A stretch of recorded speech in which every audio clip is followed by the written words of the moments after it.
Fala Geek, aqui quem fala é Felipe e hoje vamos falar da HQ Absolute Mulher Maravilha, edição número 7, lançada na última semana de abril de 2025. Vamos relembrar aqui que na última edição, Hades puxou Diana de volta ao submundo e fez ela contar para ele como conseguiu os materiais para a construção de suas armas. Além disso, terminamos a última edição com Hades revelando que tem Circe, mãe de Diana, como refém, e pretende usá-la de alguma forma para conseguir o que quer da Mulher Maravilha. Agora, sem mais delongas, vamos para a revista. A história começa com um flashback de Diana ainda criança, brincando com uma espécie de cachorro na Ilha Selvagem, onde morava com sua mãe, quando de repente ela avista a deusa Perséfone. Diana não se espanta perante ela, que inclusive chama a garota para mais perto para conhecer a sua árvore ali. Um breve parênteses aqui.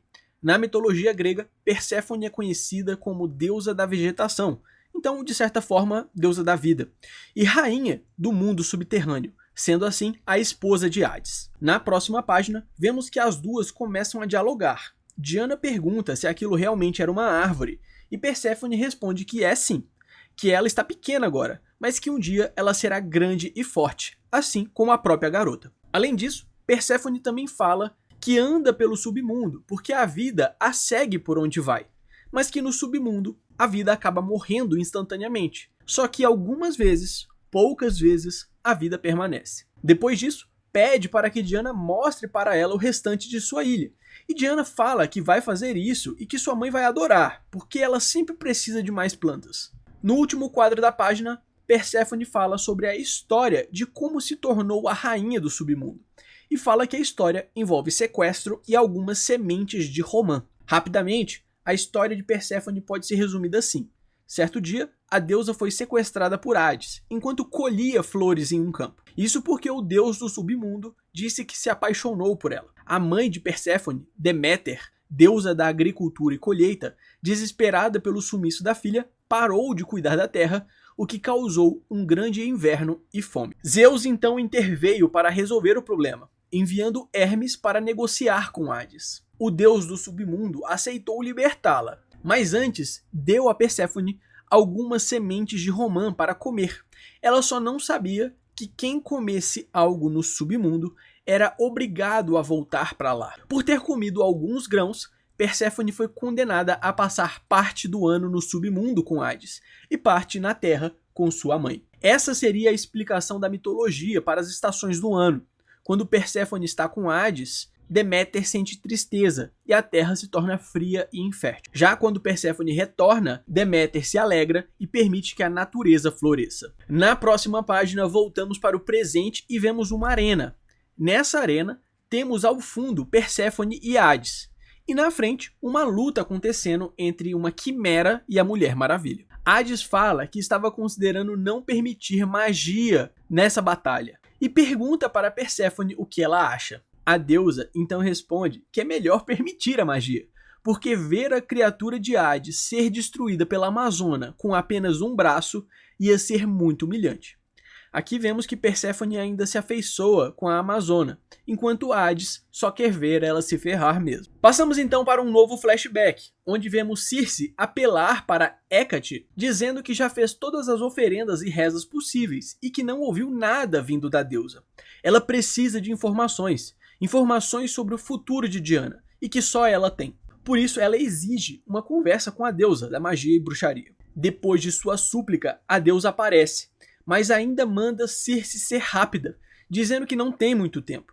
Tentando usar as melhores palavras, Circe fala que não sabe como faria para que Diana escapasse do inferno, e pede por dicas para Hécate. Hécate conta que Diana escapará do inferno 2 vezes. Uma primeira será temporária, e que ela não precisa se preocupar sobre essa vez.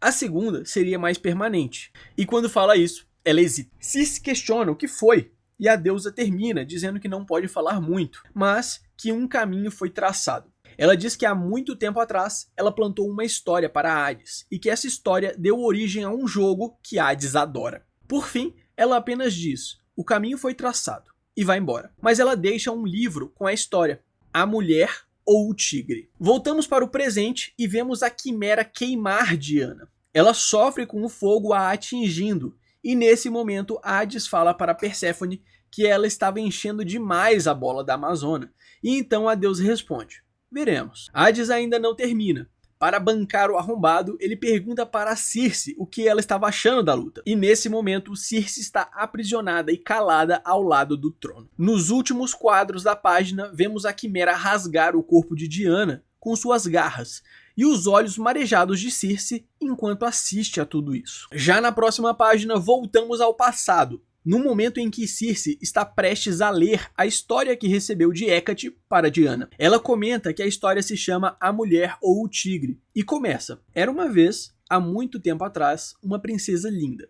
A princesa se apaixonou por um jovem que não era um príncipe. Quando seu pai, o rei, percebeu isso, ele mandou o jovem para a arena. O rei disse que a arena é o lugar onde os deuses decidem o destino, mas ele mesmo sabia que isso não era verdade. Na arena, o jovem rapaz encontraria duas portas. Em uma das portas ele encontraria uma linda moça, que seria sua esposa, e seria sua promessa de vida longa e feliz. Já na outra porta haveria um tigre, que seria a morte certa. Nesse momento, vemos um corte na história, com Diana perguntando para sua mãe se o rapaz não poderia lutar ou se comunicar com o tigre, que responde que a maior parte das pessoas não pode fazer isso e que não seria uma opção. Na história, a princesa ainda amava muito o jovem rapaz e combinou com ele que descobriria a porta que o levaria para a liberdade e no dia mostraria para ele, e assim ele viveria. Mas depois de ter combinado isso, descobriu que a bela moça com quem o rapaz se casaria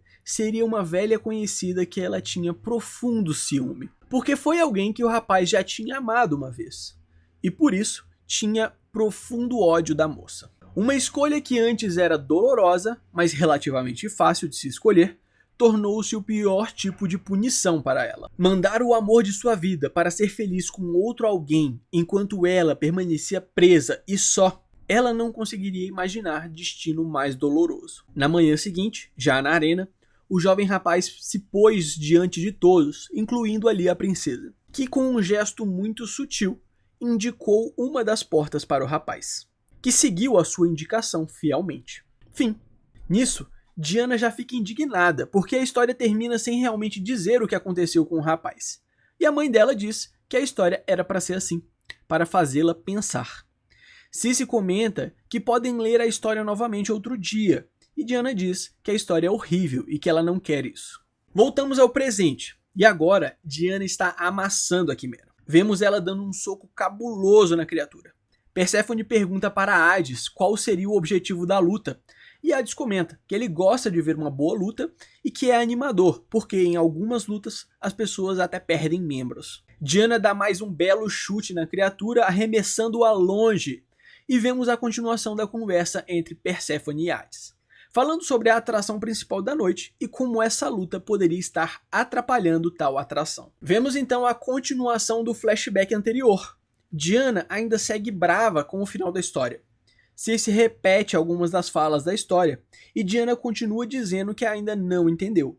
Diana fica refletindo, dizendo que não são os deuses que decidiram o destino do rapaz, foi a princesa. Ela diz que não gosta da princesa, que a princesa foi egoísta, que ela deveria ter sido melhor que aquilo. E Circe comenta que esse ponto de vista de Diana está assumindo que a princesa o mandou para a morte. O que vemos aqui é que Circe está ensinando algumas lições para Diana, através dessa história, mesmo que ela ainda não tenha compreendido-a completamente. Voltamos para a cena da luta, onde Diana se mostra bem zangada com o que está acontecendo, e ela já pede desculpas, chamando a criatura de irmã. Ela fala que sabe que a criatura não teve escolha, e que está lá pela vontade dos outros para lutar até a morte. E Diana diz que quer acabar a luta, para que ambos possam lutar outro dia. A Quimera então dá um rugido, e Diana compreende que a criatura não vai recuar e que não tem outra escolha. Passamos para mais um flashback. Agora parece que já se passaram alguns anos em relação ao último flashback que vimos. E incrivelmente, Diana ainda está martelando a mesma história, tentando compreendê-la. E nesse momento, como se fosse um clique, ela entendeu que nessa história ela não era a princesa, mas sim um rapaz, que seria ela quem precisaria escolher a porta. Vemos a expressão de orgulho que Circe demonstra no último quadro da página. Voltando ao momento presente, Diana imobilizou a Quimera. Ela fala que acabou com a criatura e que não quer matar a mesma. Hades insiste, dizendo que só há uma maneira de sair da arena. E as palavras de Diana são bem diretas. Se você me forçar a matar ela, Hades, por nada além da sua diversão, então você não é o Deus que eu pensei que fosse. E isso vai traçar uma linha clara entre nós. Hades fala, você ousa dizer isso para um Deus? Para o Senhor do Submundo? E com isso, Diana quebra o pescoço da criatura, desejando uma próxima vida de paz para a criatura. O que vemos agora é uma sequência épica, digna de arrepios. Diana pede perdão para a criatura. Ela se sente mal pelo que fez. E enquanto faz isso, já começa sua súplica a outros deuses. Ela pede para a deusa Temis, deusa da justiça, para que lhe empreste a força e poder. Diz para se juntar a Hécate, presente em seu braço ali, para mostrar que a verdadeira justiça prevalece, mesmo em lugares sem esperanças como aquele. Diana se levanta com mais ira que nunca. Seus olhos literalmente relampejam. Ela diz, Hades, você não é um deus, não é lorde algum. Você é apenas um vigia de uma prisão, nada além disso. Hades manda um, você ousa? E ela então responde, eu ouso. E ela está com sangue nos olhos, pronta para descer o cacete em Hades. Ela continua, você é só um garoto errante, acorrentado a esse lugar abandonado por Zeus. E enquanto fala isso, começa a flutuar, iradíssima, indo em direção a Hades, que já parece estar nervoso com o que estará acontecendo. E fala, como? Como ela está com todo esse poder? Ela mesma responde a pergunta. Você sabe que eu estou com esse poder todo porque você é injusto. É vergonhoso. E isso requer um acerto de contas. Mas esse acerto não vai ser hoje. Não. A sua hora vai chegar. Agora, acho que temos um jogo para terminar. Uma questão de duas portas, certo? Hades simplesmente finge que ela não falou aquilo e fala... Escolha uma porta, princesa, então não vou mais olhar para sua cara insolente. Atrás de uma delas, morte certa.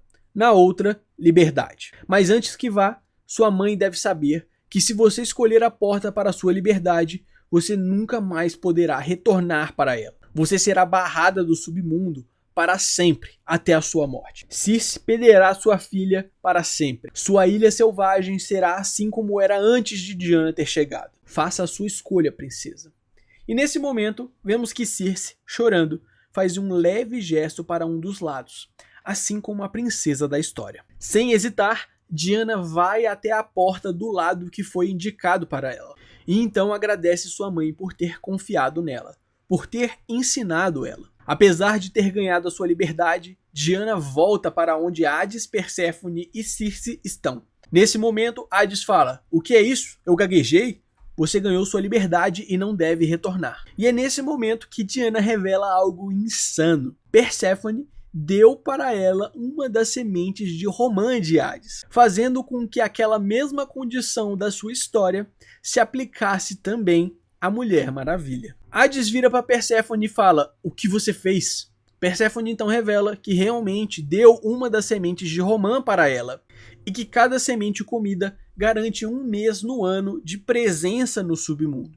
Ou seja, Diana pode visitar Circe anualmente durante um mês. A mesma maldição que se aplica a Perséfone também se aplica a Diana. Perséfone ameaça Hades, dizendo que se ele não aceitar as regras da semente de romã, ele também vai perder sua esposa. Hades e Diana trocam suas últimas farpas da HQ, dizendo que agora são inimigos declarados. Terminamos a página com Diana mais uma vez se colocando em débito eterno para com Perséfone, dizendo que nunca será capaz de pagar pelo que ela fez por ela. Perséfone então responde que se um dia ela trouxer o acerto de contas que comentou, a dívida já será considerada paga. Elas conversam sobre a história mais uma vez, falam que os deuses a mandaram para a Ilha Selvagem ainda bebê, achando que isso seria uma punição, mas que com isso ela descobriu o que era amor, aprendeu sobre os segredos do mundo e se tornou uma pessoa melhor. Ela diz que não pode pisar no chão, porque senão seria obrigada a ficar um mês inteiro, e com isso já iniciam sua despedida. Diana conta sobre seu feito fenomenal de ter matado o Tetracídio, usando a arma que foi forjada por Circe, que mostra muito orgulho e amor nessa cena final. Agora, nas próximas HQs, vamos ver as próximas aventuras de Diana no mundo superior. Essa foi uma pincelada da história da HQ Absolute Mulher Maravilha, edição número 7. Eu espero que você tenha gostado. Não esquece de deixar o seu like e se inscrever no canal para acompanhar de perto mais histórias como essa. Valeu!